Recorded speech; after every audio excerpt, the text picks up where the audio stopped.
One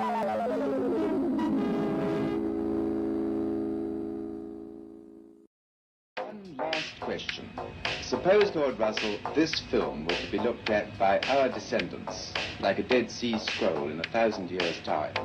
What would you think it's worth telling that generation about the life you've lived and the lessons you've learned from it? I should like to say two things. One intellectual and one moral. The intellectual thing I should want to say to them is this. When you are studying any matter or considering any philosophy, ask yourself only what are the facts and what is the truth that the facts bear out. Never let yourself be diverted either by what you would wish to believe or by what you think would have beneficent social effects if it were believed. Look only and solely at what are the facts.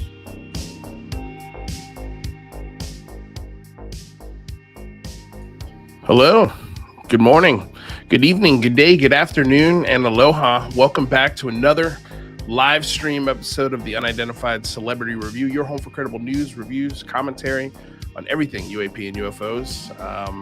It's been an interesting week. Very, very interesting week.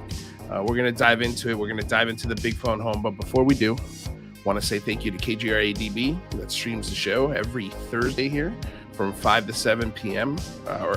Pacific Standard Time and 8 o'clock to 9 on the East Coast. So welcome you guys. If you're out there on the road listening, thank you so much for being here.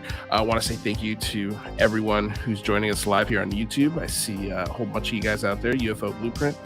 Let's see here. Justin S., J. Allen Heineken, Grant Levac will be part of the Big Phone Home tomorrow. Leah, who will be part of the Big Phone Home tomorrow. Duncan Furry, who is a brand new member of the channel. Thank you so much. Paranormal Pixie, hello. Thank you for being here.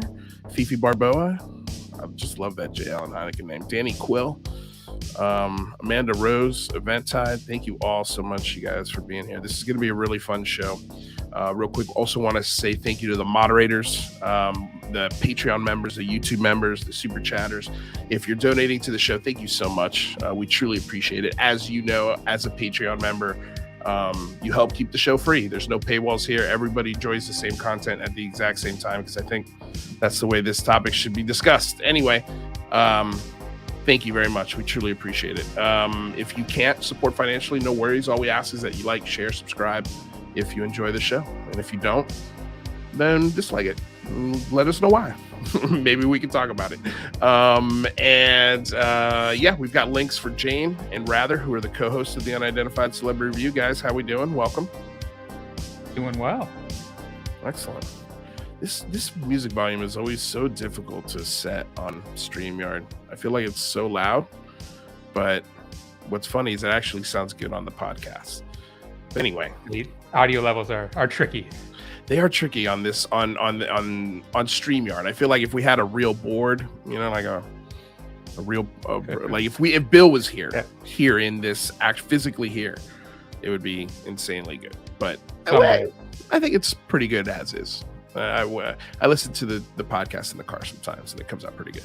Anyway, so you guys, how was the week? How was your weekend? Good. It was busy. Seems like time kind of has flown by. Some interesting UFO news. Just a lot of other stuff for me. But looking forward to tomorrow. It's going to be a big day tomorrow. Yeah, well, I mean, that's where I kind of wanted to start. Jane, your weekend was good? Oh, you're muted. You are on mute, though. Whoops. Some people saw on Twitter, but we lost my father-in-law this week, and he watched UCR. If some of you have YouTube shows, he might have watched your shows, but he was really into this. He was a big supporter. But he was suffering a lot, in the end there. So it how it is. He's definitely in a better place now. And so maybe he knows all the secrets is what I would like to think right now. And maybe he'll give me some clues to what's going on this week. That's what I'm hoping. So yeah, I think so. That's the way I always like to think of it. Is like, oh man, they probably have they get some answers. Hopefully, that's always I always like thinking of it in that way. But I'm sorry for your loss, but I'm so happy you're here, Jane. I'm so happy like you're you're continuing the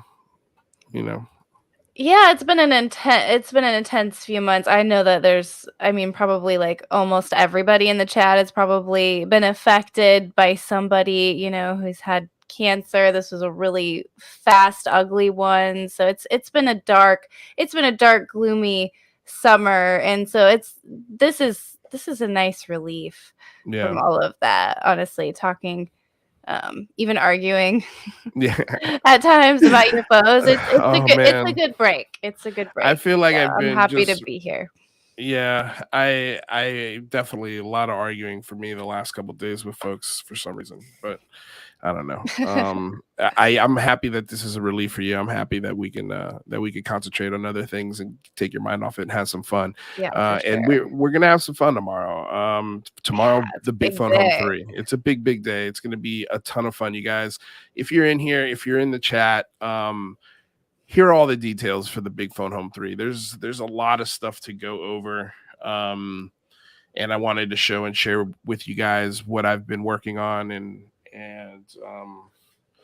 trying to make this event as successful as possible and as loud as possible. So let's take a look. This is the website. I've got the link in the description below, thebigphoneHome.com. It's really, really easy. And that's what this whole website is about. It's about making it as easy as possible to get in touch with your lawmakers, to engage them on the discussion of UAP. You don't have to say these things for verbatim. You don't have to write these things verbatim. If you have something you're really passionate about when it comes to this topic, please include it in there. I mean, we are suggesting, to keep your personal stories out of it, keep it respectful, keep it short and to the point.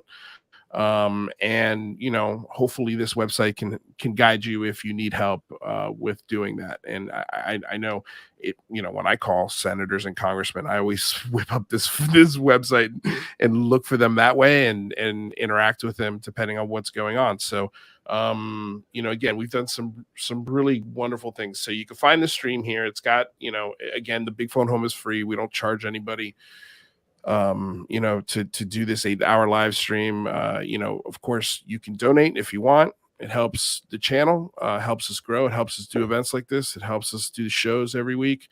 But other than that, the entire event is free. We're not charging anybody anything. And we've also got at the very bottom of the website, we've got a place where you can donate to the Red Cross. So if you feel like you, instead of giving us money, you want to donate to the Red Cross, please do that. We've got no qualms with that whatsoever. And I just want to give a huge shout out to Ben Jenkins over at the UFO Garage. They designed this website. He designed this website. He was so helpful and patient with me, and man, I don't even want to talk about some things he told me that were going on with the website. Thank God we had him, because if we didn't, the website might not have been what it looks like now. And I'm just so grateful that they helped us with this, and they're a sponsor of the website. They're a sponsor of the Big Phone Home. They're a sponsor of the show. So if you need a website that looks really slick and it's eye-catching, please check out, get in touch with Ben Jenkins over at UFO Garage Podcast. I mean, they absolutely 100% are, they kill it. They killed this website. Ben killed this website.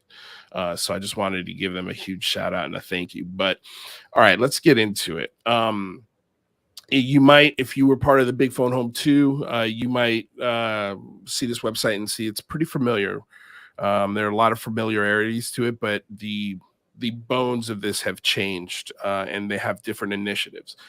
So the first thing that we have is step one. We had a petition last year. This year we also have a petition, and this petition is requesting the full data, or as much data as possible, from the gimbal, the go fast, and the tic tac videos. We want the longer versions. We want as much data as the government can give us without revealing sources and methods. We know that there are longer versions of these videos because Lieutenant Ryan Graves has said there are longer versions of these videos. He asked where they were, in particular the gimbal, when right after the first UAP hearings that we had a couple months ago. This is really, really simple. Takes 2 seconds. You just click sign the petition. And again, you can, with this, you can't change it. It's a petition. But you could use this petition. If you really like this, you could use it to tweet something. You could use it as a letter to a senator. There's a lot of applications for this petition. Everything is copy and paste. Everything is as accessible as you could possibly make it. It's really, really, really, really simple. So that is basically step one. Any questions so far from you guys? What do you think? Did you get a chance to read the petition? Should we? I don't want to bore everybody with just reading all of these petitions and everything. But we had our. We'll get into it in a minute. But I happened to write this petition. I don't know. I think this is a pretty good ask. What do you guys think? Yeah, hard to disagree with more data. Yeah, I want the longer videos. I mean, I feel like that's who doesn't want the longer videos? Yeah. Who wouldn't sign this petition? Skeptics, believers, everybody benefits from more data. Yeah. Wouldn't it be funny if all three of the full versions of these videos added up to 23 minutes, and maybe that's a 23-minute video that Lou references every once in a while? I'm probably not, but I just fancy that would be kind of cool. Yeah, well, I mean, there's that 18-minute video that we know about from the IG complaint, right? Right. So yeah, hopefully they release or maybe that this too. is Release that. it all. Yeah.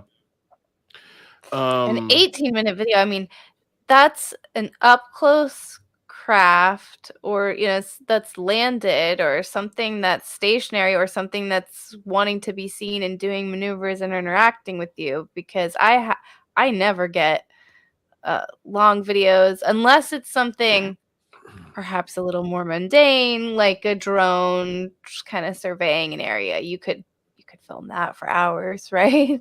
Yeah. So yeah, I'm intrigued by what would be in an 18-minute video. I mean, it wouldn't hurt, that's for sure. No. Step 2 is find your representative. So you can click on either one of these, and it'll take you directly to, if you're looking for your House of Representative, your congressman, you put in your zip code, and then it'll give you exactly who your local congressman is. And then if you go to United States Senate, same thing. You choose your state senator and class. I can't remember what this is. Class 1, class 2, class 3. I guess depending on how big your state is, you could have a whole different class of senators, I'm assuming is what it is. And then let's see here. So once you get your email address for your congressman or senator, then we've got and phone number. You're going to get their office phone number as well. We've got make a phone call. And then we've got a script here for make a phone call. And so this script is, I wouldn't say it's so much a script as more as kind of just bullet points of things that you could talk about when you call your congressman or your senator's office. We're going to be calling at 7 a.m. And the first thing, I'll be asking for when I call will be to improving the FOIA process, bringing more clarity, more transparency to not only this discussion, but a lot of other issues that Americans find important, and making it easier for journalists to get the right information from their governments when they're reporting on stories when it comes to, things that you guys are doing. We've also got, we've got the, I love this sort of bullet point that I put here, and I'll zoom in on it for you guys so you can see it a little better. I started with, thank you so much for taking my call. Is it all right if I express my concerns on the lack of efficiency when submitting requests through FOIA and the threat UAPs pose to our national security? And then there's a really cool quote here from Ryan Graves. Are you aware that on June 15, 2022, after the public UAP hearings, Lieutenant Ryan Graves tweeted the following, quote, "Where are the remaining 4 minutes of the gimbal video? Has Congress seen it? If not, why not?" End quote. We want the full versions of all 3 videos. They are already in the public domain and very well known. It is time to release the rest of the footage from the gimbal to Go Fast and Tic Tac. I encourage you to consider improving FOIA by creating or supporting legislation that will help reduce the long wait times and the common practice of hiding information with the use of overclassification. An increase in transparency will go a long way on many issues. Most of all, it will help mend the distrust the American people have with their government. And then you could just skip right down to the bottom if you wanted to and say, I will be watching these issues closely and voting accordingly. Thank you for taking my call. It's super simple. You don't have to read the whole thing. And we'll be going over all of this stuff in the first hour tomorrow morning as well. So if you don't want to wake up at 7 a.m. on the West Coast, that's totally fine. We'll be going over a lot of this stuff in the first hour to make sure that people know how to do this and what we're doing, what the initiative is. That's the make a phone call part if you're interested. And again, you don't have to do this step. You could do one of these steps, or you could do all. Technically, it would be 5 of them if you're counting clicks, and actual things to do. So the squeaky wheel gets the grease, right? We gotta speak up and make our voices heard. Yeah, and like we've said from the start, we've always given Lou Elizondo and Christopher Mellon and all the people behind the scenes the proper credit. They started this, they inspired this. Yeah, we wouldn't know what questions to ask without them, right? We wouldn't know what questions to ask, especially for the first 2 phone homes. We would not know what questions to ask or the things we should ask for. And they were a huge influence and help. And so, this year they're not around, for whatever their reasons are. I thought we've been pretty fair and open as far as what's happened there, but they still inspire us. They still motivate us to do this, so this one's for you, bud. So we've got these scripts here. It's super, super simple. Again, it's accessible to anybody. And also I wanted to emphasize this can be used every day. This can be used once a month. This website, these scripts, these ideas, this can be used once a week. This can be used whenever you want. It's not, the Big Phone Home is not just a one-day event. It's a philosophy. It's a state of mind. We talk about it all year. We talk about, contacting your congressmen and senators. We have this website that's always in the link in the description below.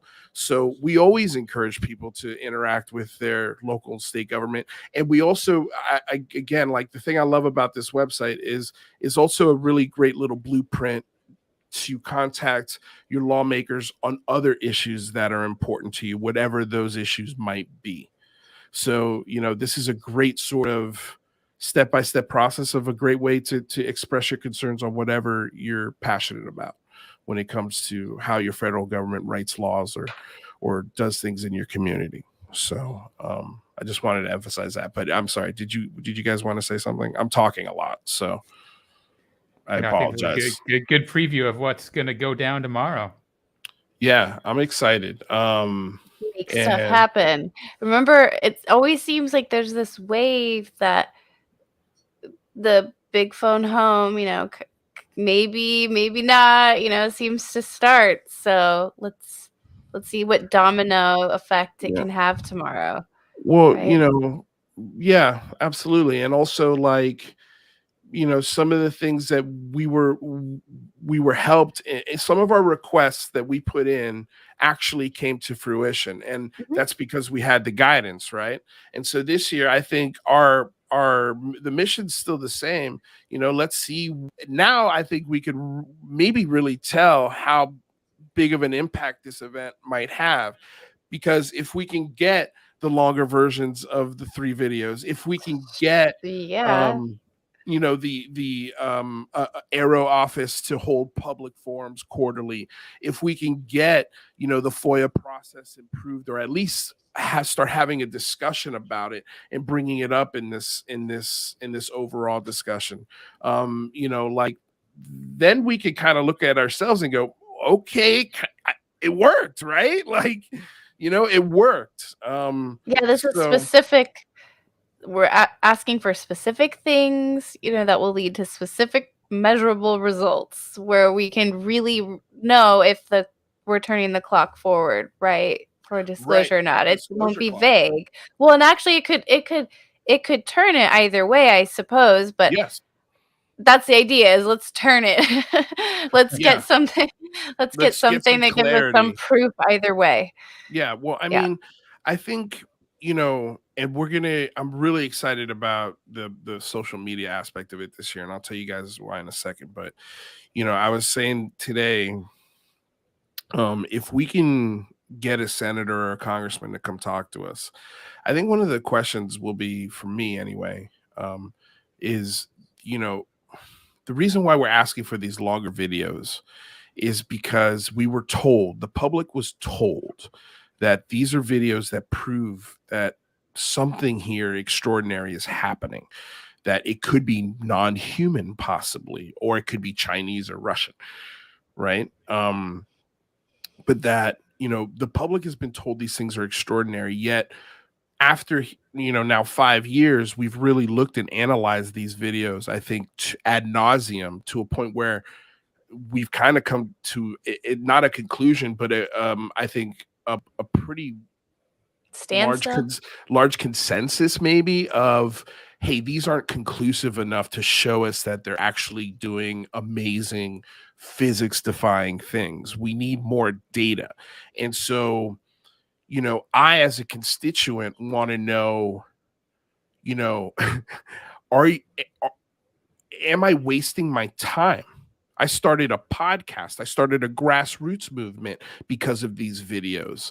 Like, I think it's incumbent upon you as a lawmaker to help us get clarity and some kind of resolution on whether or not these videos are worthy of tax-paying dollars, are worthy of me possibly ruining my life. Like that's a legitimate question. Scaring grandma. Yeah. Like, nobody wants to be made a fool. But I just also want them to realize that you're affecting lives on every word that you say about this topic. It affects belief systems. It affects fervor. It affects passions. Some people hang on every single syllable and word that comes out of your mouth when we talk about this.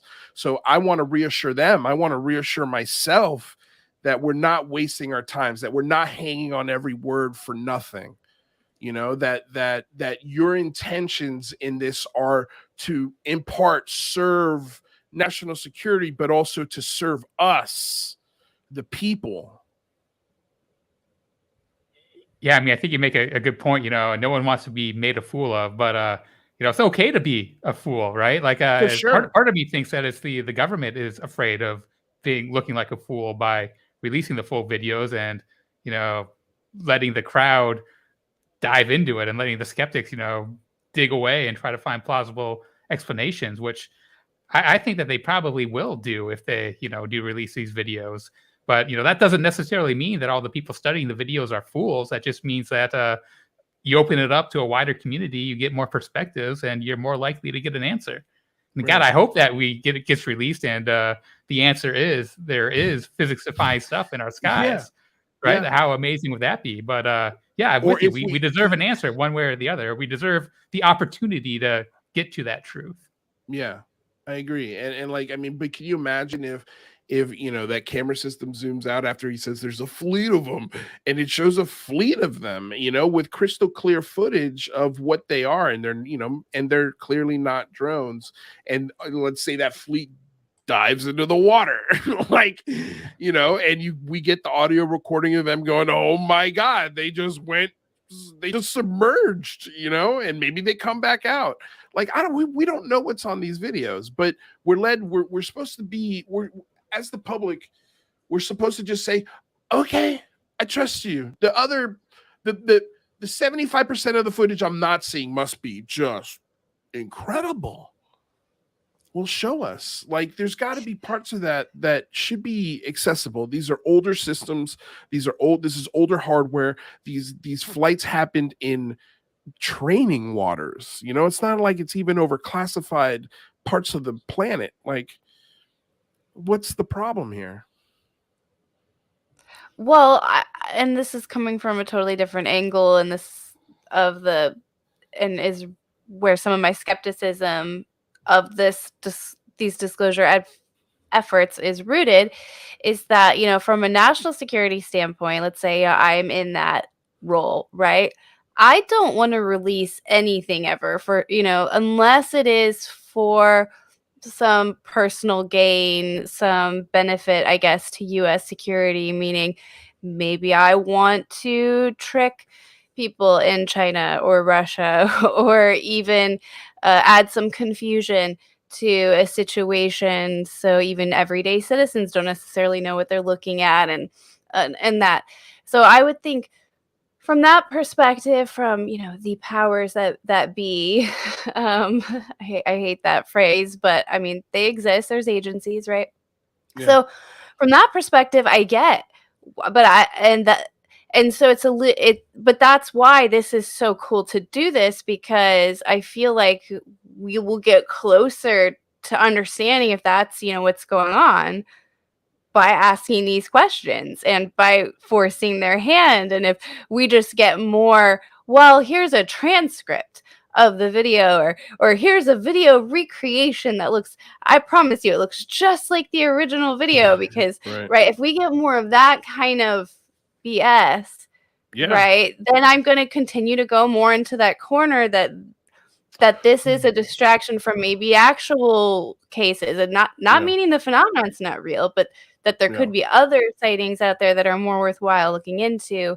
And I mean this I have to say this because people get on my case, get on Rather's case, get on your case. It's no disrespect to the witnesses at all. I don't think any witnesses are lying. Gary Voorhees is somebody I really respect and really like. I loved talking to Alex Dietrich, so it's not coming, from that place at all. And I think everybody knows that's watching today, but it's my little insurance. Yeah. Well, you have Twitter insurance. Yeah, these days I feel like you need it. Yeah. But yeah, no, I mean, I agree with you. I hear what you're saying. But the good thing is that I feel like, unlike the days of the Condon Report and Project Blue Book and those other times that seem and feel very familiar to these, I feel like there's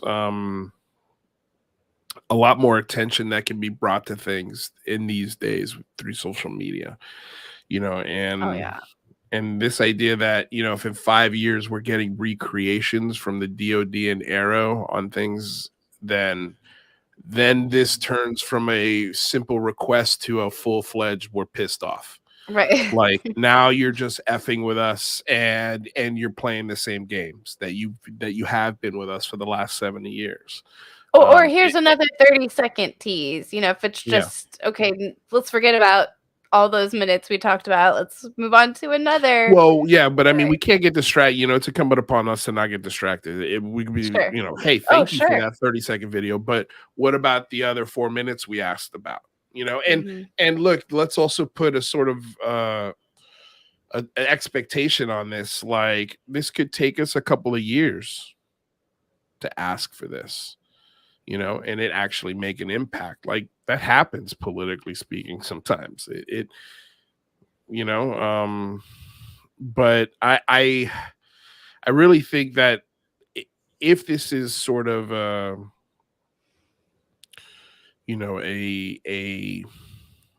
way to start talking about this, I think it's because, again, like all of these camera systems, all of these infrared FLIR systems, radar systems, camera systems, they're all becoming very accessible to consumers.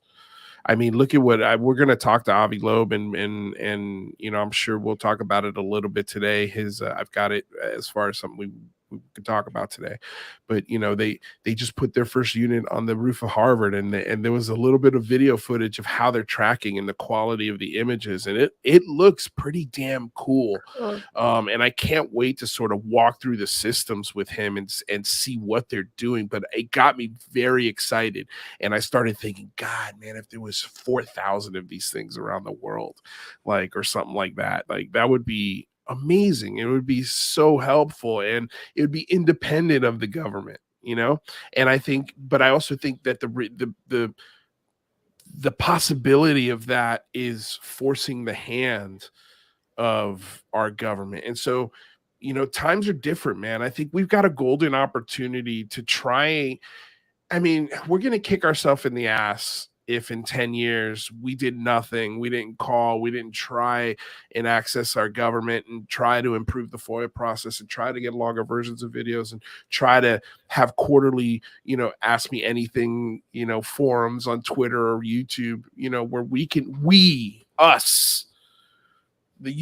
anybody can ask a question or submit a question and get an answer. NASA is beginning to do it. They're going to be doing quarterly AMAs, so we'll be able to submit questions to them. And I think, that's a beautiful thing. Aero should follow in the footsteps of NASA, and we're going to suggest it. How great would it be if we get Kirkpatrick to answer one of our questions? That would be killer. That would be killer. Time for UFO secrecy is over. There's really no reason for it. We need answers.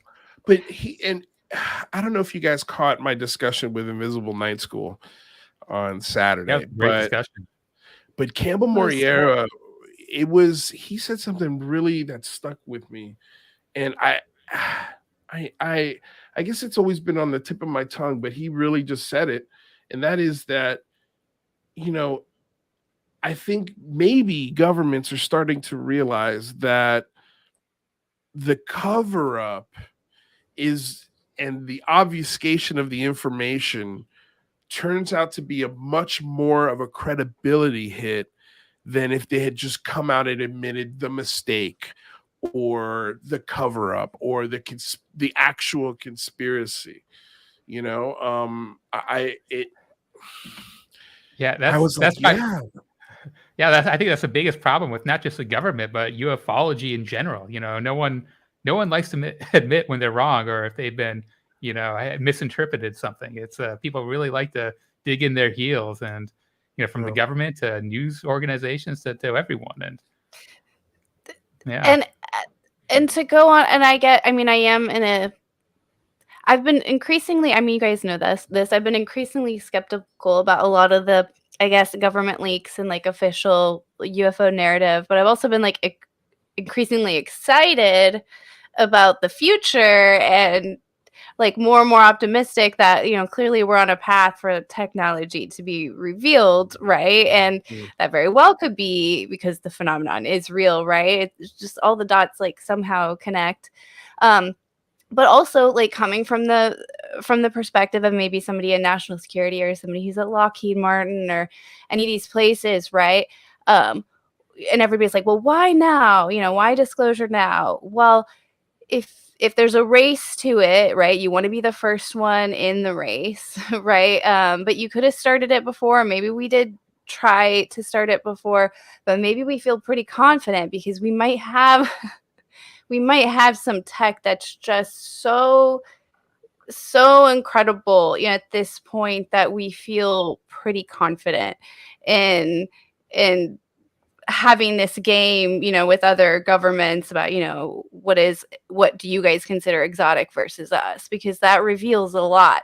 That's a lot for different countries to get together and be like, we don't know what that is. And they're just giggling because, it's their tech, so there's a lot of benefit to the government to see all what is out there and then indeed to compare to what could be extraterrestrial. Right. So it's exciting times. Well, could we for a second just I know it's a story, but if we could just imagine for a second that little story that Chris Bartell told us about the gentleman who worked at Area 51, and at his sort of retirement party, he was like, you know, they finally got the gumption to ask him about, hey man, what you seen at Area 51? And he had, you know, a pause, and he said, you know, there are things I've seen out there that guarantee air superiority for the next 1,000 years. It's a story, right? But let's just for a second believe that's true, right? That we have cracked something that would make somebody say something like that. Mm-hmm. You know, like what tech could he possibly be talking about other than UFOs, man? You know, like what other, you know, thrust lift technology would make him say 1,000 years ahead of all of our competition? Yeah, I mean, that's travel. Yeah. Well, I mean, if you want to be, you know, skeptical about it, I mean, it could be something as simple as crazy countermeasures where you can actually, you know, beam in stuff from satellites that will totally confuse any opposing forces, and they will have no idea what's going on. But is that tech 1,000 years ahead of its time? You know what I mean? It's hard to know what that even means, right? I think that's something that's feasible within right now to 20 years from now, right? Like that's tech that seems very reachable. And to be fair, it implies that other countries aren't going to be able to do it, right? So it does imply some sort of, you know, leap forward. Yes, that's 1,000 years implies a leap. Maybe a few leaps forward in technology, and that's why I loved the comments so much. That story, dude, stories like that are awesome. They're not proof, though. Like, let's just be 100% clear, they're not proof. And like Rather said, like, interpretation is everything. But I always get curious, like, you know, dude, what is the purpose of saying 1,000, 100? Okay, then I could be like, okay, that's insanely ambiguous. That could be a lot of things that we might be messing with now. But 1,000, you know, where do you think? What do you think if we make it through asteroids and everything like that? Like, what do you think transportation and space travel is going to look like in 1,000 years? That's a very good question. You know, I mean, it's unclear what the technological curve is going to be like, right? You know, are there new physics that we don't know? You know, then it could go. I mean, it's unknown, right? Who knows? You'd have to look at our, you know, the problem is our recorded history is so limited, right? So we're still uncovering things, you know. But you could look at, okay, how far do we leap from one millennial to the next? Is, you know, how you could try to do that math, and it seems like it takes a little while, but I mean, look how fast we went to the moon. Like, that was like nothing.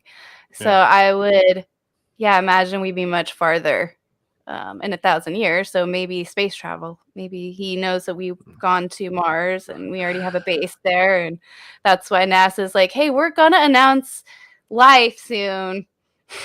Yeah, because we kind of know it's, you know, maybe there at least used to be life, or they seem pretty confident in that. I'll say that. Yeah.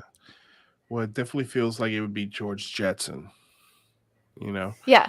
Like, it would be the Jetsons, man. It would be Minority Report, I feel. It's something in that vein. Or even more advanced, you know?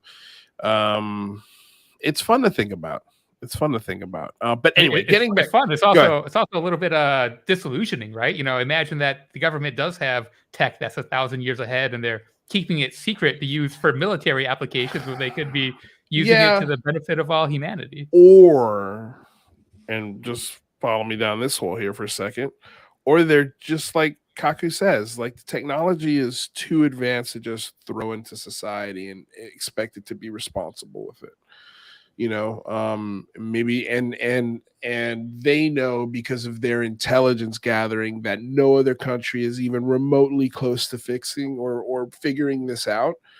I think, yeah, you sit on this for as long as you humanly can until you absolutely need it.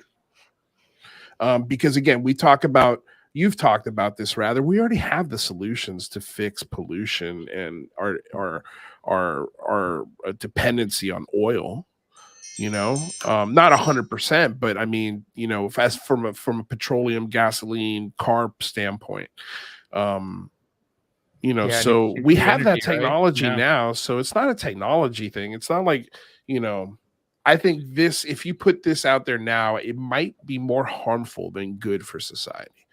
That's something that seriously, I would love to see that discussed, and who's discussing it? Like, who gets to make these decisions? That to me is even more interesting, but I'd love to see like a Kurt Jaimungal or Lex Fridman sort of tackle this question. Like, what if this technology, maybe we did figure something out, but it's just not ready.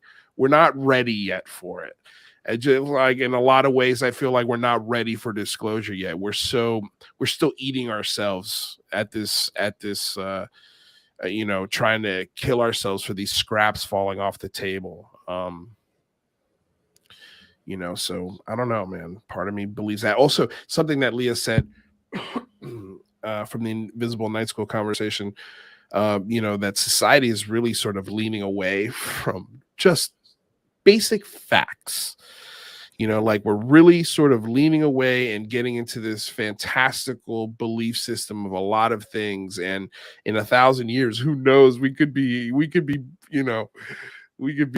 Stone Age, just completely destroyed ourselves by that point. But, again, assuming we made it, I think it would, I think it would look cool, but maybe that technology is not ready for this society for another couple hundred years. That's possible. Yeah. I mean, it's also possible that, the answers are that there isn't anything, crazy and there's no secret tech. And, if that's the case, I think that it's maybe even more important that the government comes clean, right? Because the longer they kind of do this cloak and dagger game, when they do come out and say, NASA, if they do come out and say there's no there, people, the longer they wait, the more resistant people are going to be to believe the government when they finally tell the truth. If that's what ends up happening. So I think it's kind of a dangerous game they're getting in. They really need to tell us something. Yeah, I don't think that there's not a there. I think there's a there. That's been established. Now, what it is a whole nother question. I don't feel it's been established at all. I mean, it's established that there's unidentified things going on. I don't think it has been established that they're physics defying, or that there is. I'm saying that parallel universe. I'm you know saying what I mean? that cool all math. I'm saying is that they're there. They're there. Yeah. Okay, they're there. Like, I'm sorry. I feel like that has been established between all the witness testimony and all the military testimony and all of the legislative movement that we've seen recently. I believe there's a there. Are we going to get the honest answer to that there? Ooh. Well, that's what we have to stay vigilant about, and sometimes, just like in the case of the gimbal Go Fast and Tic Tac, just like in the case of Lou Elizondo, sometimes it takes us 5 or 6 years to really sift through these things and understand them in their totality and be able to step back and look at this from a big picture standpoint and see, okay, what other puzzle pieces do we need to complete this? I feel like we should write like a belief statement and we'll like start a cult. But I would say I believe there's a there, but we don't know what the there is or where it is. Totally agree. The there could just be what all the ancient religions, have been talking about, and the universe, expressing itself in different ways. It could be ghosts. the ghost, I was watching Ghost Hunters the other day, and I felt they were following the scientific method much more appropriately than Skinwalker Ranch, and they were actually providing evidence of portals, by the way, like actual evidence of it. So it's so funny that there's logical ABC, it made sense. It could be Bigfoot. It could be it could be also this rogue, space program idea we're talking about, right? So I think there's a veil. I'll agree that there is a veil, and we're all trying to lift it together. But I think the reason why we're not ready for disclosure is because we still don't know what questions to ask. People, people still go into things with so many assumptions. The Zimbabwe case, it's a good example on both sides of going into it with just wanting to believe it to be something it is or isn't. So I think we're far, but yeah, that would be my belief system around this phenomenon, I think. Yeah. Well, I mean, there's a there. We just don't know who, what, where, when, why. Or it could there's a there. Interdimensional entities. There would be absolutely no physical travel through space, whatsoever, right? We've said so many times that whatever it ends up being, all of us, everyone is going to be so wrong. That's what I really. Everybody's going to be so wrong on it that it's going to be. It might even it could take hundreds of years for us to really sort of gain an understanding of it. As long as all the options I just said are all on the table, we're very far. And I don't see I don't see us taking any of those options off the table anytime soon. People may not know, but I actually do analytics, in my day job, and I like working with like Excel sheets and like stuff like that. It's for marketing, but there's some math and stuff in it. And whenever I'm thinking, whenever I'm trying to solve a problem, or I'm like, what is going on with this? And I think, it could be this or it could be this. It's probably both things. I'm usually wrong. Usually when there's something going on, it's usually one particular thing that's, causing it. And, once you figure it out and then you untie it and you realize why you thought the other factors were what they were. But we're definitely still very much in that just like ocean of just, it could be anything. And I think that says a lot. And I think exactly what the big phone home is, getting more data, longer videos, that we need to get more concrete than there's a there, right? We all want to, or try to see if it's possible. No, for sure. And again, and just to give the government a little bit of slack, maybe they don't have the answers to who, what, when, where, why. And that could be a big reason of why they don't want to talk about it. But I think when they see things like Avi Loeb on the roof of Harvard setting up this machine, I think they start. I really do. It makes people start going, shit, we got to talk about this. Like we're gonna have to, because I think whoever's first to the table is going to be able to really set the initiative on this discussion. It's kind of like, contact, right? Like if you're not first at the table on this, you're going to be left in the dust. And even sometimes when you are, the more credible scientists will come in and steal your thunder. You get sloppy seconds from aliens. Yeah. But anyway, let's get through this, because I want to talk about some other stuff too in the second hour. But this is probably the coolest part of the Big Phone Home 3, and that's our US UAP email template written by John Greenewald Jr. And what you'll find is the word UAP is not even in this template. It's strictly a template that is asking to improve FOIA. And the FOIA process and the overclassification of things, and how this will help build trust between the American people. I think it also would bring a lot of clarity to mainstream news.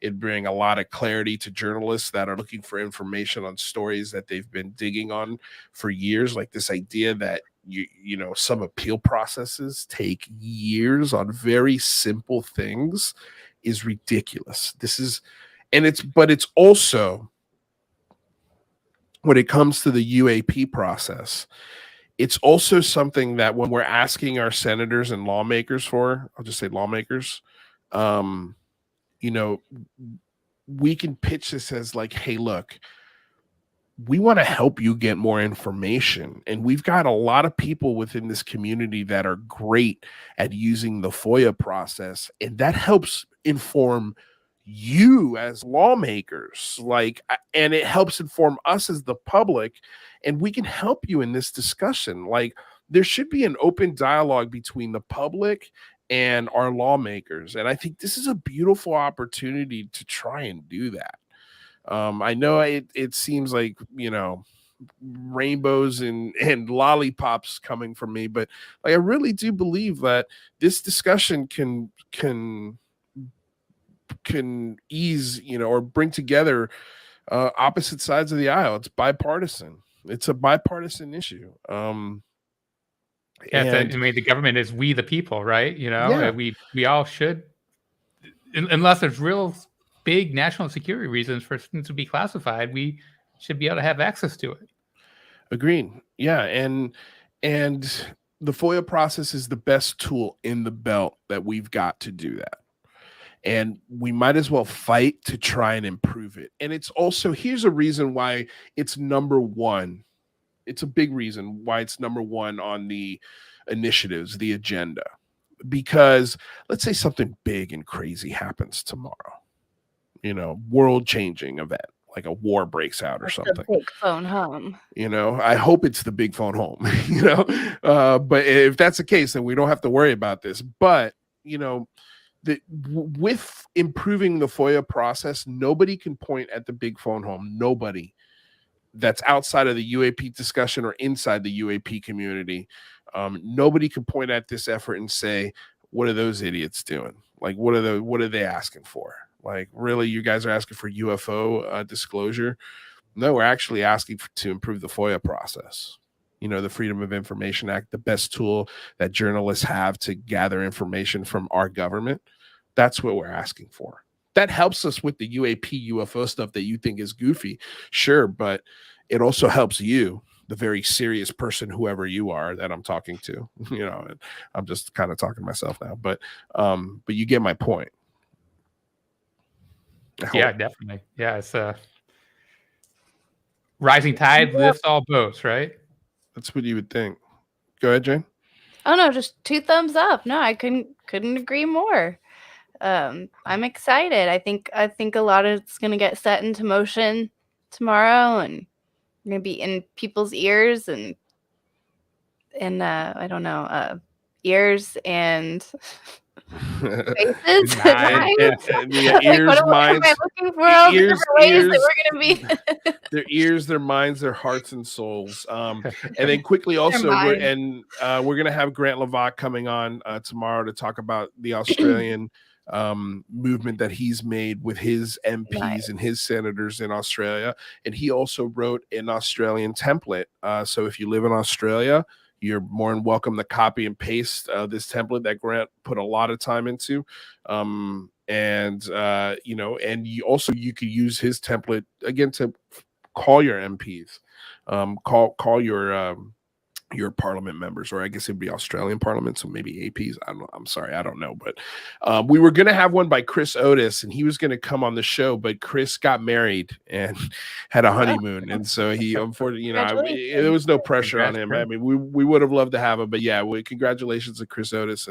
And he's behind us all the way. He sends all his support and love.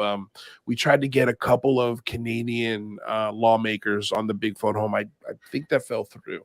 But, you know, we tried. If there's anybody out there that lives in Canada that wants to send us a template, we could try and get it on. I think Ben's out of town. It might be tough to get it on the website now. But it's not something that would be very difficult to share in a tweet and share with people who are watching. So if I think you it's live in Daniel Canada, Otis too, by the way, isn't it? Daniel Otis. What did I say? Chris Otis, which I think is why did I confusing, say that's Chris very Otis? close to Chris Lado's call Yeah, sign. I think that's what messed me up. Because Otis. Yeah, I think that's what you nailed it. Rather, I think that's what I did. But I'm sorry, I meant Daniel Otis, independent journalist. But So anyway, so and also same thing for the UK. If anybody has a UK template that they want us to share, please do so. Tonight I'm going to be working on some tweets, and that's the next part I want to talk about, because I think this is, to me, the thing I'm most excited about. The first 2 years, I didn't really understand Twitter as well as I do now, and I didn't know you could schedule tweets. Ooh. So the last 2 years, I was trying to send out tweets while also hosting the 8-hour live stream and bringing on guests and, trying to fix problems that were going on behind the scenes or whatever the thing was. So it was very difficult to stay active while we were doing the show. Not this year. This year, I think I went all out. But we have our Twitter templates, right? So if you want to copy these templates, they fit perfectly in a Twitter space, and they also have got a little room to add a senator or a congressman that you want to send this tweet to. I went a step further. We've got 3 different tweets here, and we'll be sending other tweets that I constructed throughout the day. But I just want to point this out first, that we're going to be concentrating on 6 committees. I've got all of those committees' handles. And we're going to go through them right now. So we've got the House Permanent Select Committee on Intelligence. That's at House Intel. Again, these things are copy and paste. You could copy the whole thing and paste it into a tweet, or you could copy just one name and paste it into a tweet, and you know exactly who you're sending it to and what committee they are on. So what I did is let me go to Twitter here. Scheduled all of these tweets that start going out at 6 a.m. pretty much every other minute, all the way until almost 4 o'clock or 3 o'clock when we end. So a couple of the things that are here is this tweet I sent, and this is the tweet that we sent. We humbly request you to make an appearance on the Big Phone Home 3, a gathering of professionals, journalists, scientists, and amateurs to share our ideas and best practices regarding UAP, UFO. For info, visit the website, DM Lou Angeles, Rather Be Squidding, or Jane, UFO Jane, if they want to come on the show, and we can send them the link through that. And I sent it not only to the 6 committees, but I sent it to every single individual on those committees one at a time. So it's like personalized. And then I also sent it to the entire committee. So they're going to get, and some senators and congressmen are on a few of these committees, so they're going to get this request to come and talk to us about 300 to 400 times tomorrow. It's 200. Like I don't know how many tweets I have in here, but it's a lot. And tonight I'm adding, I am adding a tweet for UK governments and branches of the military to help us release the classified data on the Calvine UFO. This picture needs a lot of clarity, and if it's as simple as just overclassifying data, kind of the problem we have here in the States, maybe with a little public pressure, we can, who knows, maybe bring a little bit of clarity to that photo. We'll talk about it in a few minutes here, because I wanted to get your guys' opinions on it. But I'm going to be working on that for a little bit tonight, and then I've got a show at 10 in Santa Monica, and then I come home and we're up early tomorrow at 6 a.m. But we've got tweets inviting every single one of these members of these 6 committees to come on the show. And we also have not only congressmen and senators and committees, but we've also I also invited celebrities, celebrities that have seen UFOs. And so, they'll be getting requests to come and join us. Invited Tom DeLonge, invited, everyone. Uncertain Vector, which is Ryan Graves, Joe Rogan, Lex Fridman, Demi Lovato, Post Malone. So we invited all of them. So let's see, man. Let's see if we get lucky. And the beautiful thing is, like, whoever's watching the show, of course, keep an eye on my Twitter and retweet and quote tweet and put your own 2 cents on the invitation. Demand them to come join us, even if it's only for 5 minutes. Let's hold some feet to the fire. Let's get some. Let's have so many people hopping on that we have to say, right, sorry, Demi Lovato. Like we have extreme. Right. Yeah. We have 3 congressmen that really want to talk to us because they see the cultural impact that we're having on society. That's the dream, right? But we can't get there unless you guys share, unless you guys like, unless you guys use the hashtag and retweet these tweets that we're going to be sending out. I'm really excited about this part of it because we didn't do this last year, and I'm like, oh man, let's just bombard them and try to get them on our show. There's a few people who promised interviews in the past that are of high profile that maybe I can copy and paste the tweets. Yeah. Maybe that'd be fun. Whatever we got to do, let's exhaust all options. Let's flip over every rock. Let's help each other however we can. I know you feel bad that you promised to do an interview with me. I'm excited. Yeah. But yeah, I mean, the whole idea of the day, is to come together, ask for these things all at the same time, so it has the biggest impact. Because if we all do it on the same day, that's impactful. If we all do it at our own individual times, it might be impactful, it might help a little bit, but I don't think it's as impactful as if, they hear from us tomorrow for the next 8 hours. And, we bring on the guests, as a motivation for you guys, to have fun conversations, but also say, hey, look, like, these guests are here. They're here to support this cause. They're here to support this movement.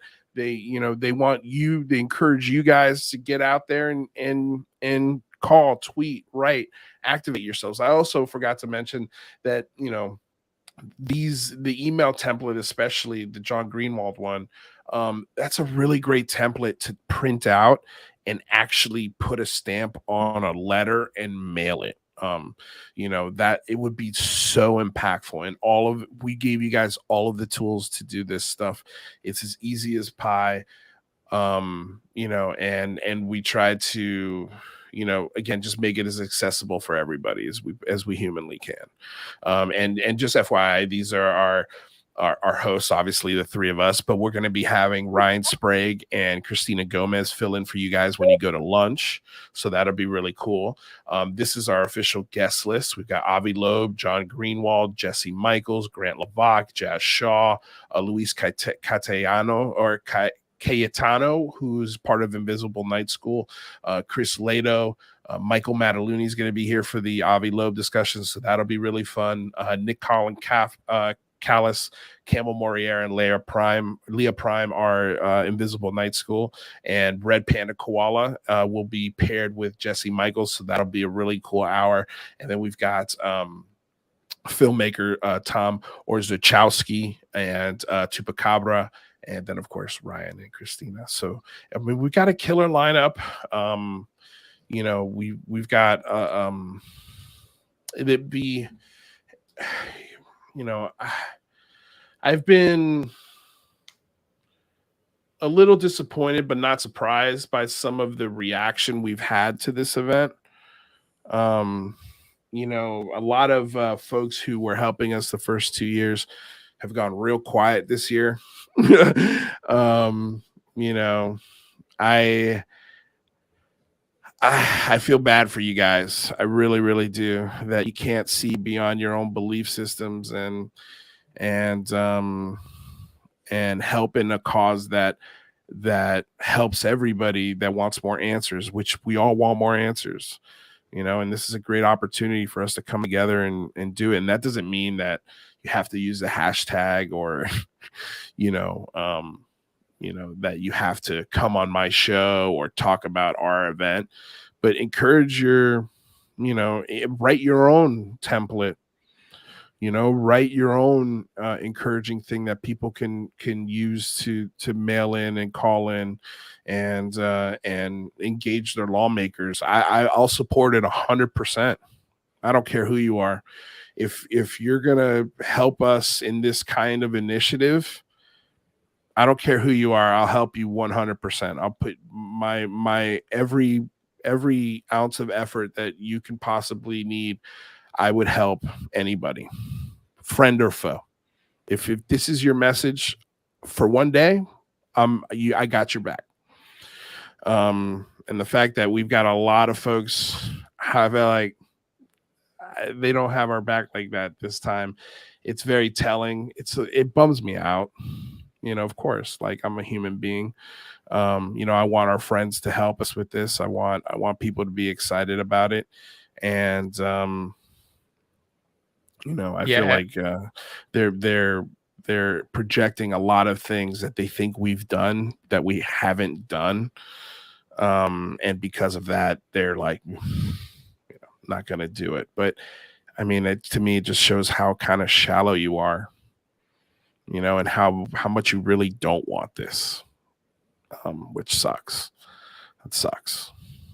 But hey, we grow new audiences, we bring in new people, and hopefully they're just as passionate and they're willing to put aside their personal beliefs and try to reach a common goal. But sorry, Rather, what were you gonna say? Yeah, no, I mean, I think you said it very well. What do you care about most, right? Is it about disclosure, or is it about, supporting what, just trying to build your own entrenched, following, right? Right. And I think it's about disclosure, right? We should all be able to come together for times like this. But I mean, this idea it is what it is. The lamest excuse I got, I'm not going to call out who it is because I just don't want to start a fight. But the lamest excuse I got was we do activism every day, not just once a year.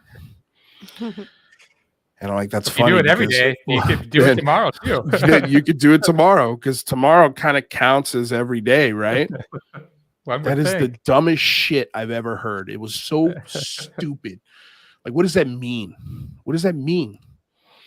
And I'm sorry if I'm a little jaded, but I put a lot of work into this, try to make it as easy and as inclusive for everybody as possible.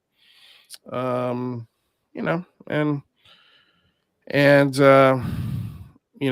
just, it bums me out more than anything that this is what it's come to. Well, I mean, it's also disappointing too, because a year ago this platform was much smaller than it is now. Now what do you have, like 13,000 subscribers? I think last year was not even half that. So we have the possibility to be even louder than the first two times and do a lot, almost a lot more damage, more damage. Yeah. So it's weird to watch out this year. Sorry, I didn't mean to talk over you, Rather, but like, how like I think there's a lot of people wanting to be on coattails, right? Elizondo, Tom DeLonge, Jeremy Corbell, right? I don't know. Like, I think you kind of want to be on the coattails of the Big Phone Home and UCR and a lot of the people that are commenting and chatting right now and stuff. Like, this is the group. This is like just the beginning, I think. Well, wear the coat yourself and contact Congress. You might be the person that it's your coat issue, too. Right? Everybody gets to put on the coat here. Yeah. And here's the thing, like, it's just funny, man, that a lot of these people who aren't speaking up are the same people who I inspired and I made connections for. and that the first Big Phone Home was a meeting point for the first time for a lot of these people to collaborate and talk. And I'm really proud of that. And now all of a sudden, a year later, nothing. And we have supported them. I support them on social media constantly. I support them with my dollar anytime they call me and ask me for it, or I just want to volunteer it because I want to support the work and support my friends. And not that it needs to be reciprocated, but in these moments that we're trying to come together, for you to just go silent speaks volumes. I mean, I think a lot of people are for disclosure only if it meets their own predefined expectations of what disclosure means, right? And right. The Big Phone Home, we're about getting to the truth, no matter what it is. And I think no matter what it is, I think that frightens some people. Some people aren't really down with that. They want to have the guardrails up to, only go where they want to go. Well, here's the thing. We're doing this with or without you. This train doesn't stop. It's not going to stop, because maybe when that clock hits midnight. When that clock hits midnight, we're going to party our asses off, and then we're going to be one of the best networks for people to come and talk about this subject with and be taken more seriously. And then I'll be able, and not only will I be actually pay myself a livable wage, but I'll be able to pay you guys a livable wage that hopefully we never have to work in our lives again, right? We could just talk about this whenever we want, and have no fear about what we're going to talk about or what we challenge. John Greenewald inspired the shit out of me today, man. He did some really great work, and he's not afraid to ask these questions, and some of these questions maybe there are answers to. Maybe he got them parts of it wrong, but this idea that it could be, there's a lot easier road for John Greenewald to be liked on social media, and he's not taking that road, and neither are we. We're not going to take that road. We're going to question everything to the extreme, everything, no matter who you are, no matter how good a friend you are of the show, no matter where the information comes from. We're going to applaud the efforts behind the release of the information. It's always great when new data comes out, but just know we're going to murderboard that data every goddamn time. And I'm sorry to curse, but I don't care who you are anymore. We're not gonna hold back any more punches on stuff like this. But who's gonna keep score, of who is contributing to disclosure and how many points? Because I don't. I at this do point, that I don't care about the score anymore. All I care about is being honest to ourselves. That's all I care about. And if something doesn't feel right, follow that intuition. And that's what we've done here. And it's sad to see that there's a lot of people out there that are just followers. They're lemmings. They don't want to think critically. They don't want to question anybody. They're lemmings.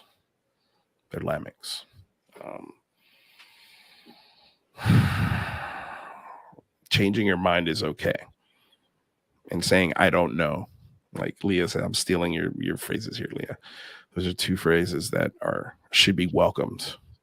Well, and having a viewpoint opposite of yours is fine too. Yeah, it doesn't mean that you're my enemy if you don't believe the same thing that I do, or you don't interpret the evidence the same way as I do. That just means that there's an opportunity for learning on both sides, right? The three of us disagree all the time. Mm-hmm. And sometimes we change our minds based off of the disagreements. Or we think of it in a different way, and we walk away from here never hating each other. That's I cannot speak ever for imagine. Yourself, guys. Yeah, I know Jane absolutely hates loads. You guys have show. No idea. But I don't think we've ever disrespected each other. We've never gotten to a point where we're yelling at each other. I can't even foresee something like that. Like, I mean, of course, we get animated, we get loud, we have fun, but never yelling, like with intent and anger, you know. We get passionate, but I'll say I get passionate, you know, because I'm the can loudest, see it. biggest personality here. I But can see it happening eventually if we just keep, the momentum keeps going. But I think we would just like immediately like apologize for it. Yeah. I don't think it Yeah. would. I don't think we'd like turn into a grudge and like a hashtag war, and like we're like canceling each other. Well, I remember, and, Jane, you and I got into a heated discussion about the possible space program, right? And oh yes, I do remember that. Like yeah. how I remember the advanced, feeling a little bit of fire. yeah, how advanced you think this space program is versus how advanced I think this space program is, you know, and like, yeah, it was fun though, you know, it was fun to explore and poke at you that way and see, okay, where is her wall? Where is she going to stand here? And that should be welcomed. And I thought that was the idea when we pitched the Bigfoot. Like, I feel in some ways we've changed. In some ways we are very consistent. You know, like we've always been advocates of truth, and our perspectives have changed on things based on new data. Why wouldn't you want that from your show? And why wouldn't you want your show to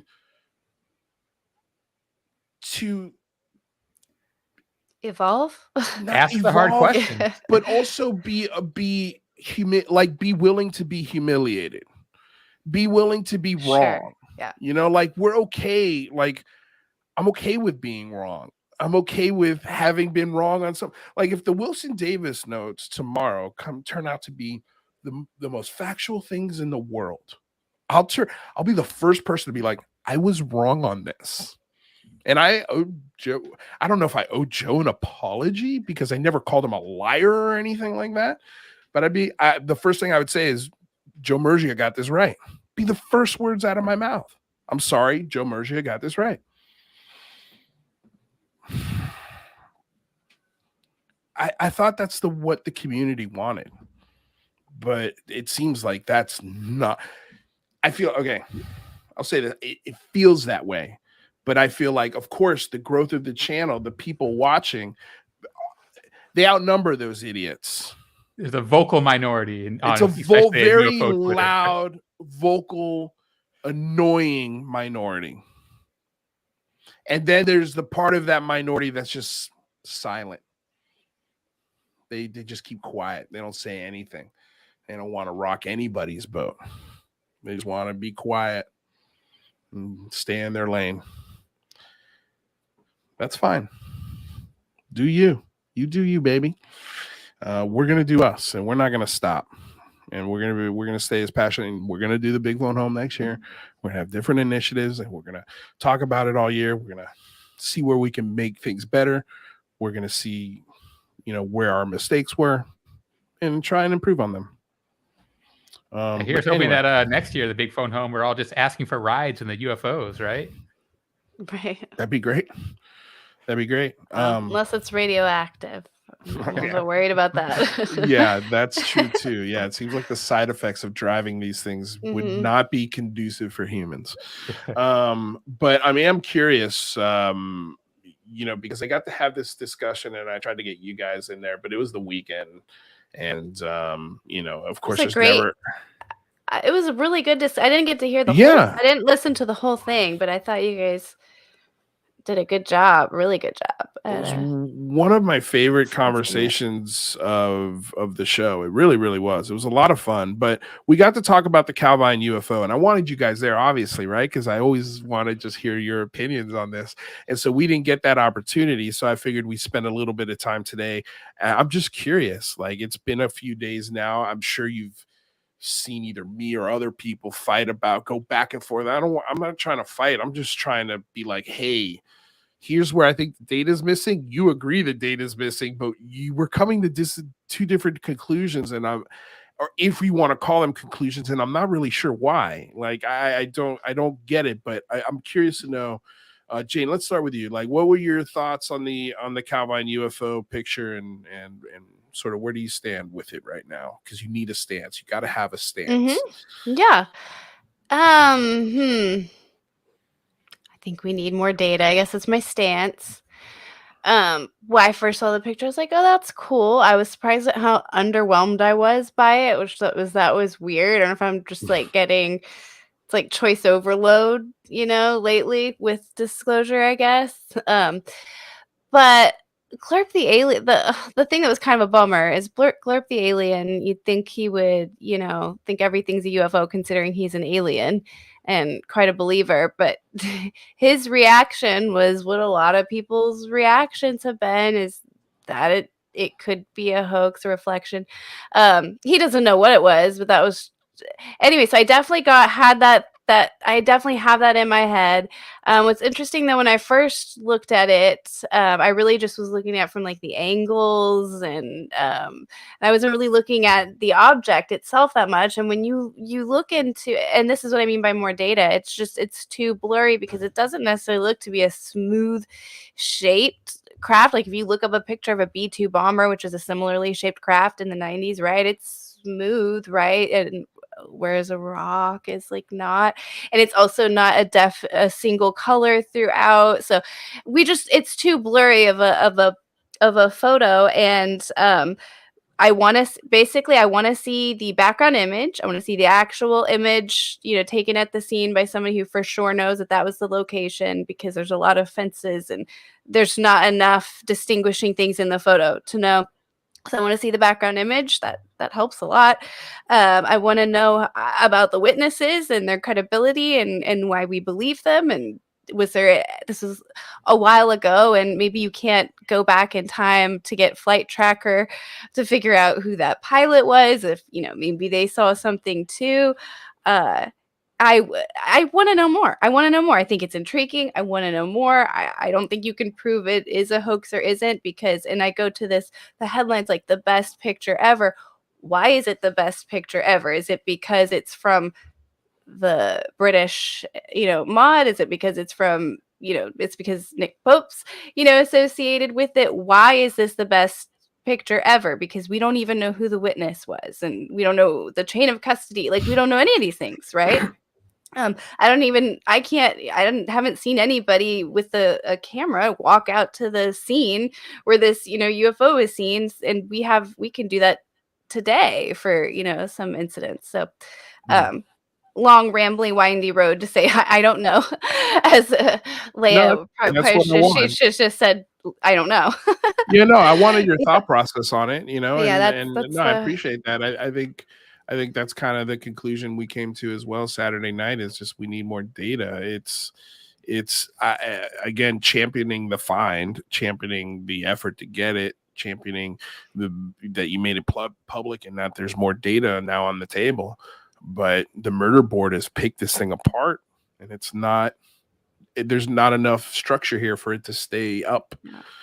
At least as like you say, Jane, what the headline is, the best UFO photo ever. I don't think it lives up to that yet. Could be wrong. Maybe we get more data. Maybe we get the witnesses. Maybe we get the data that's in the MOD that's been sitting there since 1990. It's funny, that event took place on August 4th, 1990. It's the same day I turned 10 years old. So this was 32 years ago this happened. It's been and they say that they're going to keep the information till 2076. Now, are they keeping that information because that information shows proof of an alien craft or some sort of advanced tech by the United States or the MOD? Or is it because they didn't know what it is, they classified it immediately because they didn't have any answers on it? And it's the same problem that we have here. It's just been classified. So now it's never going to come out ever again because overclassification, because that's what our defense intelligence communities do. And nobody's going to look at it. Nobody, possible UFO. We don't want anybody looking at it because we haven't, our analysis. How are we going to get to disclosure if the best photo ever, we're just going to show it and then, nope, we're not going to tell you anything else for decades. That's just anyway, but rather go ahead. What are your thoughts?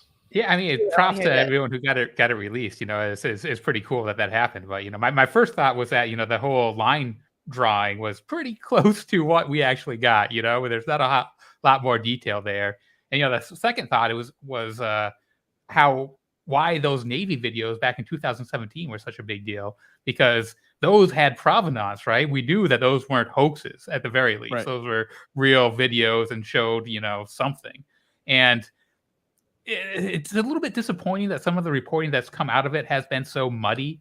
Like just in terms of, you know, were the pictures classified top secret? There's some, you know, headlines and some reporting of the people that were saying yes, they were. But I think when you dig down into it, the thing that was classified was actually just the witnesses' names was classified. They purportedly sent the negatives back to the newspaper who sent them into the MOD. So, you know, I don't think that the photos are actually classified. And then you get a lot of people talking about, you know, saying the MOD analysis, you know, they reached the conclusion that this was real and it wasn't a hoax. And people just, you know, take that as the definitive word, saying that, well, the MOD looked into it, they said this. But, you know, they're forgetting, you know, the Chile military that, you know, Mick West, he was able to debunk. You know, when you open these things up to the crowd, right, they're going to find things that a small group of investigators are going to miss, even though those investigators are incredibly smart and capable.